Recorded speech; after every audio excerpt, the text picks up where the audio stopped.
ഓരോ ഹൃദയങ്ങളും തുറന്ന പുസ്തകം പോലെയാണ്. എന്റെ ഭാര്യ അറിയാൻ പാടില്ലാത്ത ഒന്ന് ഭർത്താവ് ചെയ്യുന്നില്ല, വലിയ പ്രശ്നം ഉണ്ടാകും. ഇന്നൊക്കെ പൊതിഞ്ഞ് ഈ പൊതിക്കാത്ത പിശാചുകാരിയിരിക്കുന്നു, ഈ പൊതിക്കാത്ത ബോംബുള്ളത്. ഭർത്താവിനെ അറിയിക്കാൻ പാടാത്ത ചില കാര്യം ഭാര്യ ചെയ്ത് പൊതിഞ്ഞ് സൂക്ഷിക്കുമ്പോൾ, ഭാര്യ അറിയാൻ പാടാത്ത ചില കാര്യങ്ങൾ ഭർത്താവ് പൊതിഞ്ഞ് സൂക്ഷിക്കുമ്പോൾ അവിടെ പിന്നെ എന്ത് ആത്മാർത്ഥതയുള്ളത്, അവിടെ പരിശുദ്ധാത്മാവിന് എന്ത് പണിയാണുള്ളത്? എല്ലാം കൊച്ചു കൊച്ചു തുരുത്തുകളായിരിക്കുക. അങ്ങനെയുള്ള കുടുംബത്തിൽ എങ്ങനെ പങ്കുവെക്കും, എങ്ങനെ ചിരിക്കും? ഇവിടെ ഒന്നും പൊതിയാനില്ല, എല്ലാം തുറന്ന് സംസാരിക്കുന്ന ഒരു കുടുംബം. എന്നാ ചെന്ന വീടോ, ഈ കുട്ടി കല്യാണം കഴിഞ്ഞ് വീട്ടിൽ വന്നിട്ട് 1 മാസം കഴിഞ്ഞു. ഈ 1 മാസത്തിനിടയ്ക്ക് ഭർത്താവിന്റെ അപ്പനും അമ്മയും തമ്മിൽ സംസാരിച്ച് ഈ കുട്ടി കണ്ടിട്ടില്ല. ഇങ്ങനെയും മനുഷ്യർക്ക് ജീവിക്കാൻ പറ്റുന്ന ഇപ്പോഴാണ് അവൾ കാണുന്നത്. ഇവരുടെ വീടുമായിട്ടാണ് താരതമ്യപ്പെടുത്തുന്നത്. ഭർത്താവിന്റെ അനുജന്മാരുണ്ട്. നേരം വെളുക്കുന്നതനുസരിച്ച് ഓരോന്നോരോന്ന് വീട് വിട്ടു പോകും. രാത്രി ഓരോന്നോരോന്ന് ചേക്കേറും. പക്ഷിയൊക്കെ ഏകദേശം ഒരു കൃത്യസമയത്താണ് ചേക്കേറുന്നത്. ഇവിടെ ചിലപ്പോൾ അവസാനത്തെ 12 മണിക്കൊക്കെ ആയിരിക്കും സെക്കൻഡ് ഷോയും കഴിഞ്ഞു. അത് വന്ന് ചില അടുക്കളയിലേക്ക് പോകും. തട്ടും മുട്ടും തിന്നുമൊക്കെ ചെയ്തിട്ട് ഒച്ച കാര്യം ഒന്നും വിളമ്പി കൊടുക്കൊന്നും വേണ്ട. ഒരു മിണ്ടാട്ടവും ഇല്ല കുടുംബാംഗങ്ങൾ തമ്മിൽ. എന്നാൽ ഒരു യന്ത്രമനുഷ്യൻ കട്ടിലേക്ക് കിടപ്പുണ്ട്. ഇതിനോടെന്തെങ്കിലും മിണ്ടാന്ന് വെച്ചാൽ അത് ഭൂകമ്പയും തുടങ്ങിയിട്ടുണ്ടാകും. ഇപ്പോഴാണ് ചോദ്യം വരുന്നത്, ഇതാണോ കർത്താവേ എനിക്ക് ചേർന്നോ ഇണ? ചന്ത് തകരുക, കണ്ണു നിറയുക. നിന്റെ മുമ്പിൽ പലരും ചോദിക്കുന്നതാ, കർത്താവേ നിന്റെ മുമ്പിൽ എത്ര നീതിയോടുകൂടിയാണ് ഞാൻ ജീവിച്ചത്? തെറ്റ് ചെയ്യാൻ അവസരം ഇല്ലാഞ്ഞിട്ടായിരുന്നോ? നിങ്ങളുടെ സ്നേഹത്തെ പ്രതിയല്ലേ ഞാൻ വിശുദ്ധ ജീവിതം നയിച്ചത്? എന്നിട്ട് നീ എനിക്ക് തന്ന സമ്മാനമാണ് ഇത്. ഇഷ്ടം പോലെ അതിന്റെ കെട്ടഴിച്ചിട്ടില്ല ചോദ്യങ്ങളുടെ, ഒന്നിനും ഉത്തരവില്ല. ശാന്തമായി കഴിഞ്ഞപ്പോൾ ദൈവം സംസാരിച്ചു, വളരെ ശാന്തമായിട്ട്. മോളെ, നീ ബൈബിൾ വായിച്ചിട്ടില്ലേ? ഞാൻ എന്താ വിശുദ്ധ ഗ്രന്ഥത്തിൽ പറഞ്ഞിരിക്കുന്നു? വിളക്ക് കൊളുത്തി കൊണ്ടുവരുന്നത് പറയുടെ കീഴിൽ വെച്ച് മൂടാനല്ല, പീഠത്തിൽ വെക്കാനല്ല. അവളുടെ ചോദ്യങ്ങളൊക്കെ പോയി വഴി കണ്ടില്ല. ഇപ്പൊ ആ കുട്ടിക്ക് മനസ്സിലായി എന്നെ കുറിച്ചുള്ള ദൈവത്തിന്റെ നിയോഗം എന്താണ്. വെളിച്ചമുള്ളിടത്ത് പിന്നെ വെളിച്ചത്തിന്റെ ആവശ്യമുണ്ടോ? ഇരുട്ടുള്ളിടത്തല്ലേ വെളിച്ചം ആവശ്യമുള്ളത്. തമ്പുരാന്റെ ഒരു കുടുംബം ഇവിടെ കട്ട പിടിച്ച് ഇരുട്ട, അപ്പുറത്ത് കുറേ തിരിയിരിക്കുന്നു. അതിൽ ഒരു തിരിയെടുത്ത് ഇവിടെ വെച്ച് ഇവിടുത്തെ ഇരുട്ട് മാറ്റാൻ വേണ്ടി ദൈവം എന്താ തെറ്റ് ചെയ്യുന്നത്? ദൈവത്തിനൊരു പെൺകുട്ടി മാത്രമല്ല ലോകത്തിലുള്ളത്. ഈ ലോകത്തിലുള്ള ശിഷ്ടനും ദുഷ്ടനും എല്ലാം തമ്പുരാന്റെ മക്കളാണ്. ഒരു കുഞ്ഞു പോലും നശിച്ചു കാണാൻ ദൈവം ഒരിക്കലും ആഗ്രഹിക്കുന്നില്ല. മത്തായി സുവിശേഷം 18:14. ഈ ചെറിയൊരു ഒരുവൻ പോലും നശിച്ചു കാണാൻ നമ്മൾ വിചാരിച്ച് നമുക്ക് പുണ്യമുള്ളത് കൊണ്ട് നമ്മൾ ഉടനോട് സ്വർഗത്തിലേക്ക് ബാക്കിയല്ല. അല്ല, അതും രക്ഷപ്പെടണം. അപ്പൊ ഇവിടുന്ന് ഈ വെളിച്ചമെടുത്ത് അവിടെ കൊണ്ടുപോയി ഇതാ കർത്താവ് ചെയ്തത്. അത് മുൻകൂട്ടി പറഞ്ഞിട്ടുമാണ്.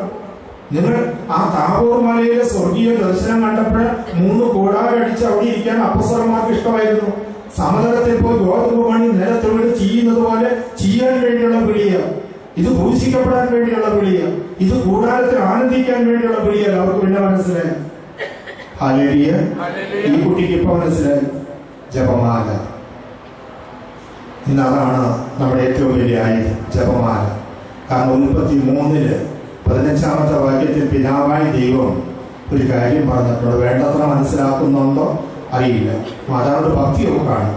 വെറും ഭക്തി കണ്ടാൽ പോരാ, അതിനകത്ത് ചില രഹസ്യമുണ്ട്.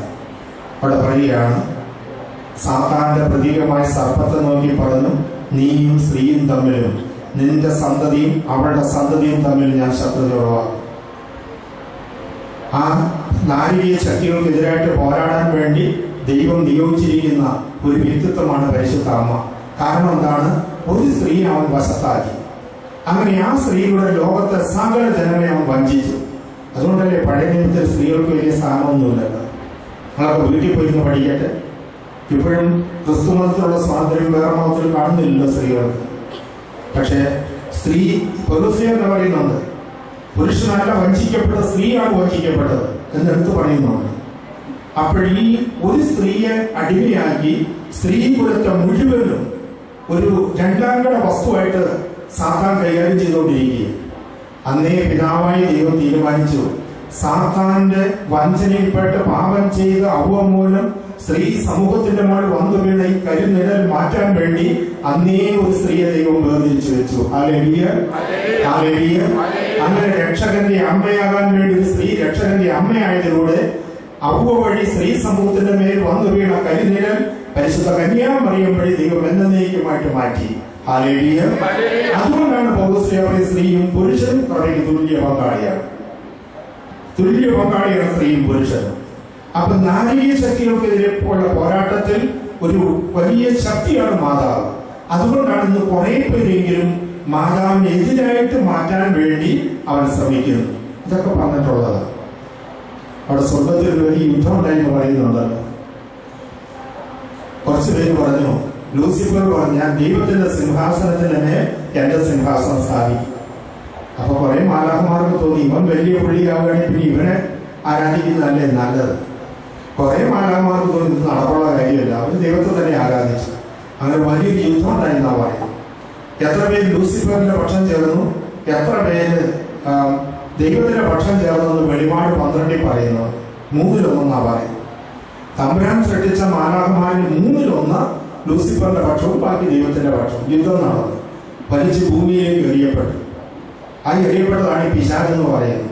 ഇപ്പൊ ദൈവത്തെ നേരിട്ടൊന്നും ചെയ്യാൻ പറ്റാത്തതുകൊണ്ട് ദൈവം മനുഷ്യനെ എന്തുമാത്രം സ്നേഹിക്കുന്നു എന്ന് പിശാചിന് അറിയാം. അപ്പൊ ദൈവം സ്നേഹിക്കുന്ന മനുഷ്യരെ വഞ്ചിച്ച് ദൈവത്തോട് പ്രതികാരം ചെയ്യുക, അതാണ് അവന്റെ തന്ത്രം. അങ്ങനെ വെളിപാട് 12 പറയുകയാണ്, അവന് ദൈവത്തെ ഒന്നും ചെയ്യാൻ പറ്റാതെ വന്നപ്പോൾ ഭൂമിയിൽ ദൈവകൽപ്പന കാക്കുന്ന അവളുടെ മക്കളോട് യുദ്ധം ചെയ്യാൻ അറിയി പുറപ്പെട്ടിരിക്കുന്നു.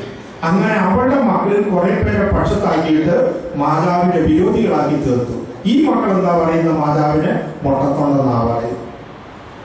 കോഴിമുട്ട പൊതിഞ്ഞേക്ക് വെച്ച് കുഞ്ഞും കാര്യം കിട്ടിയ മുട്ടത്തോട് വല്ലവരും ചുവന്നോട്ട് നടക്കുവോ? അങ്ങനെ അത് ഈ മക്കൾ പറയുന്നതാണ്. അന്നേ പറഞ്ഞു, നിനക്ക് സ്ത്രീക്കും തമ്മിൽ നിന്റെ സന്തതിയും അവളുടെ സന്തതിയും തമ്മിൽ ഞാൻ ശത്രുത ഉളവാകും. ജപമാല. അന്ന് റഷ്യയിലെ അവസാനത്തെ പള്ളിയും സർക്കാർ കണ്ടുകെട്ടി പട്ടാള ക്യാമ്പും ക്ലബും ഒക്കെ മാറ്റി. ഒരു കുരിശിന്റെ കഷ്ണം പോലും ഇല്ലാതാക്കി. ആ സമയത്താണ് മാതാവ് പറയുന്നത്, ജപമാല ചൊല്ലി പ്രാർത്ഥിക്കും മക്കളെ, രക്ഷ മാനസാന്തരപ്പെടും. വല്ല ബുദ്ധിജീവിയോട് പറഞ്ഞെങ്കിൽ വട്ടാണെന്നേ പറയും. അതുകൊണ്ടാണ് കുട്ടികൾക്ക് വെളിപ്പെടുത്തിയത്. അവർ ജപമാല ചൊല്ലി പ്രാർത്ഥിച്ച റഷ്യയിൽ എന്ത് സംഭവിച്ചെന്ന് ചരിത്രം സാക്ഷി. അങ്ങനെ റഷ്യ ഒരു രാജ്യത്തിന് ജപമാലയിൽ കൂടി മാറ്റം വരാമെങ്കിൽ ഒരു വ്യക്തിക്കും ഒരു കുടുംബത്തിനുമാണ് മാറ്റം വരില്ലാത്തത്. ഹല്ലേലൂയ. ഈ ബോധ്യം കിട്ടിയ അന്ന് മുതൽ ഈ പെൺകുട്ടി കിട്ടുന്ന സമയത്ത് മുട്ടുകുത്തി ജപമാല കയ്യിലെടുത്ത് അമ്മായിയപ്പന്, അമ്മായിയമ്മയ്ക്ക്, ഭർത്താവിന്, ഇന്ന ആങ്ങളെ, ഇന്ന അനുജന്, ചേട്ടന് എന്ന് പറഞ്ഞ് പ്രാർത്ഥിക്കാൻ പറ്റും. ഒരിക്കൽ തൊട്ടടുത്ത ധ്യാന മന്ദിരത്തിൽ ഭർത്താവിന്റെ അനുവാദം കൂടാതെ പേര് രജിസ്റ്റർ ചെയ്തു. സമയമായപ്പോൾ പറഞ്ഞു, ഇന്ന ആഴ്ചയിലുള്ള ധ്യാനത്തിന് പേര് കൊടുത്തിട്ടുണ്ട്. അയാൾ തുള്ളിച്ചാടി ബഹളം വെച്ചു, ഞാൻ പോകുന്നു. അവൾക്കറിയാം വഴക്കിന് പോയില്ല, സമയമെങ്കിൽ പോകും, പിന്നെ ഇനിയും കാത്തിരിക്കും, അവൾ തയ്യാറാണ്. പക്ഷെ ബാഗിൽ സാധനമെല്ലാം വെച്ച് തുള്ളിച്ചാടി സമയമായപ്പോൾ പോയി. ഓരോ ദിവസം ചെല്ലുന്ന ഓരോ വചനം സ്പർശിക്കുന്തോറും ഭാര്യയോട് സ്നേഹമല്ല തോന്നുന്നത്, ആദരവും ബഹുമാനവും കൂടി കൂടി വരാൻ തുടങ്ങി. ഇവിടെ മുഖാന്തരമാണല്ലോ ഈ ദൈവാനുഭവം എനിക്കുണ്ടാകാൻ ഇടയായത്. ധ്യാനം കഴിഞ്ഞു പോയപ്പോൾ ഒരു പാഠ്യപുസ്തകം, ബൈബിൾ, ജപമാല വാങ്ങിച്ചു പോയി. പിന്നെ വീട്ടിലെ പ്രാർത്ഥനയ്ക്ക് ഇയാളെ നേതൃത്വം കൊടുക്കുന്നു. അനുജന്മാരുടെ ഡ്രസ്സൊക്കെ ഉള്ള കഴുകി കൊടുക്കും, അവരോട് സ്നേഹപൂർവ്വം ഉപദേശിക്കും. അങ്ങനെ അവരെ ധ്യാനത്തിന് വിട്ടു. ഇന്ന് ആ കുട്ടി വിട്ടിട്ട് പോകുന്ന വീട്ടിനേക്കാൾ നല്ലൊരു ഭവനത്തിലാണ് ഇന്ന് ആ കുട്ടി ജീവിക്കുന്നത്. കൈയടിച്ച് കർത്താവ് നന്ദി പറയും. എപ്പോഴാണ് ഈ പ്രശ്നം ഈ ഒരു കൃപയിലേക്ക് വന്നത്? ഇത് ദൈവത്തിന് തെറ്റ് പറ്റിയിട്ടില്ല. ഈ കുറവുള്ള കുടുംബം ഇതിനെ ഞാൻ മൂലം സ്ഥിരീകരിക്കാൻ ദൈവം ആഗ്രഹിക്കുന്നു. ഈ കുറവുള്ള ഭാര്യ, ഈ കുറവുള്ള ഭർത്താവ് എൻ്റെ കണ്ണീരിലൂടെ, പ്രാർത്ഥനയിലൂടെ വിശദീകരിക്കാൻ ദൈവം ആഗ്രഹിക്കുന്നു. ഈ ഒരു ബോധ്യം കിട്ടിക്കഴിഞ്ഞാൽ നമ്മൾ പുരുപുറുക്കില്ല, പരാതി പറയില്ല, നമ്മുടെ ദൗത്യം ആരംഭിക്കും. ദൈവം കൂടെ ഉള്ളതുകൊണ്ട് അത് വിജയിക്കുകയും ചെയ്യും. ഹല്ലേലൂയ. യേശുവേ സ്തോത്രം, യേശുവേ നന്ദി. ഇപ്പൊ നമ്മളിങ്ങനെ ചെറിയ 1-2 കാര്യങ്ങൾ ധ്യാനിക്കുകയും ചെയ്തത്, ഇതെല്ലാം ചെയ്യുന്നത് കാലത്തിന്റെ പ്രത്യേകത അറിഞ്ഞുകൊണ്ട് വേണം. നിദ്ര വിട്ടുണരാൻ 1 മണിക്കൂറിലേക്ക് നമ്മൾ എത്തിയിരിക്കുകയാണ്. ഇനിയുള്ള കാലം ഈശോ പറഞ്ഞില്ലേ, ആർക്കും വേല ചെയ്യാൻ കഴിയാത്ത രാത്രികാലം അടുത്തു വരിക, പകലായി ആയിരിക്കുമ്പോൾ നടക്കുക. നാനാ ഭാഗത്തു നിന്ന് പലതരത്തിലുള്ള പ്രതിസന്ധികളിലൂടെ സഭ പല രാജ്യങ്ങളിൽ കടന്നു പോയിക്കൊണ്ടിരിക്കുന്നു. ഭാരത സഭയ്ക്കും അനുകൂലമായ സാഹചര്യം ആയിരിക്കില്ല വരുന്നത്. പക്ഷെ നമ്മൾ മനസ്സിലാക്കേണ്ടത് എന്താണ്? കൂടെ ദൈവമുണ്ട്. Hallelujah, hallelujah. ഇന്ത്യ ഉൾപ്പെടെ 127 രാജ്യത്തിൽ എവിടെയൊക്കെ ഭൂമിയിൽ യഹൂദ ജനതകൾ ജീവിക്കുന്നോ ഒരു ദിവസം നിശ്ചയിച്ചു. അതാത് നാട്ടിലുള്ള യഹൂദന്മാരെ മുഴുവൻ അത് കശാപ്പ് ചെയ്യണമെന്നാണ് രാജകൽപ്പന. പക്ഷെ എസ്തേറും കൂട്ടരും പ്രാർത്ഥിച്ചു. ആ പ്രാർത്ഥനയ്ക്ക് അവിടെ ഒരു അത്ഭുതം നടന്നു. അത് നേരെ തിരിച്ചായി. അവിടെയുള്ള യഹൂദന്മാരെ കൊല്ലാൻ പറഞ്ഞെടുത്ത് അവിടെയുള്ള നാട്ടുകാർക്ക് മേൽ യഹൂദന്മാർക്ക് വിജയം നൽകുകയായിരുന്നു രാജാവ് തന്നെ. അങ്ങനെ ലോകം മുഴുവനുള്ള യഹൂദന്മാരെ കൊല ചെയ്യാൻ നിശ്ചയിച്ചിരുന്ന ദിവസം അതൊരു തിരുനാൾ ദിവസമായി പുരി തിരുനാൾ കൊണ്ടാടുകയാണ് യഹൂദ ജനത.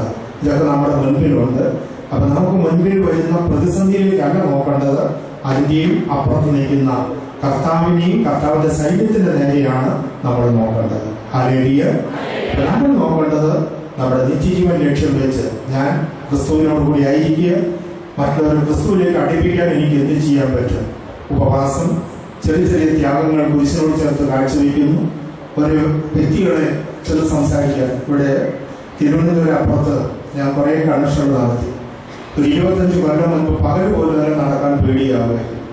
DM കോൺവെന്റിലെ സിസ്റ്റേഴ്സ്, ഒരു കുട്ടി കോൺവെന്റിൽ ചേർന്ന് കഴിഞ്ഞാൽ അവർ 3-4 ധ്യാനത്തിന് പോയി.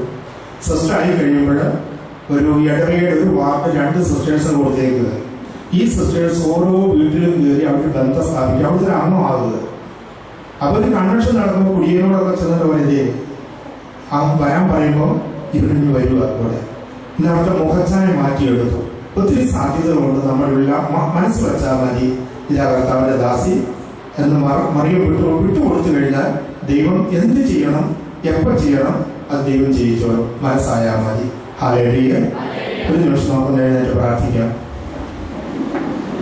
നമ്മളെ കുറിച്ചുള്ള ദൈവത്തിന്റെ നിയോഗവും വിളിയും അനുസരിച്ച് വരവണ്ണം തെറ്റാതെ അതിൻപടി നടക്കുന്നതിന് ആവശ്യമായ പ്രഭാവത്തിന് വേണ്ടി നമുക്കൊന്ന് പ്രാർത്ഥിക്കാം. ചൊല്ലിത്തരുന്ന പ്രാർത്ഥനയിൽ ചൊല്ലി നമുക്ക് അല്പസമയം പ്രാർത്ഥിക്കാം. യേശുവേ സ്തോത്രം. അതായത് നമ്മൾ വെറുതെ പറയല്ല, യേശു നാമത്തിൽ ശക്തിയുണ്ട്. ഈശോ പറഞ്ഞല്ലോ എല്ലാ അത്ഭുതവും നടക്കുന്ന യേശു നാമത്തിലാണ്.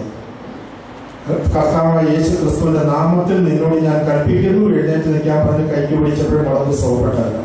എല്ലാം നടക്കുന്ന യേശു നാമത്തിലാണ്. യേശുവേ സ്തോത്രം. യേശുവേ നന്ദി.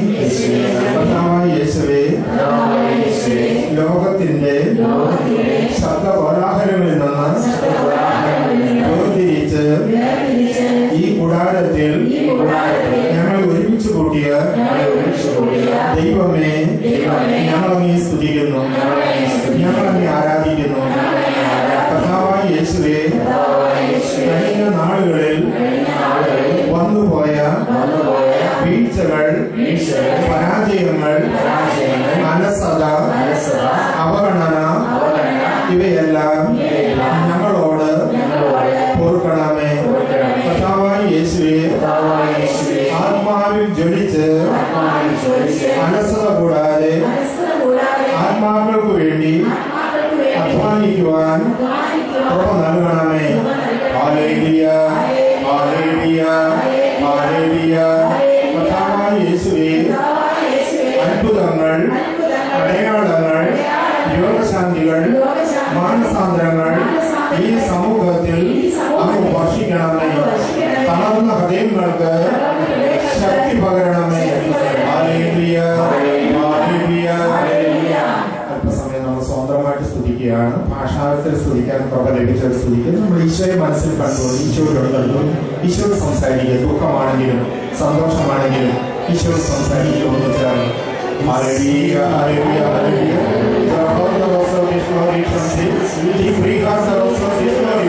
Now we have the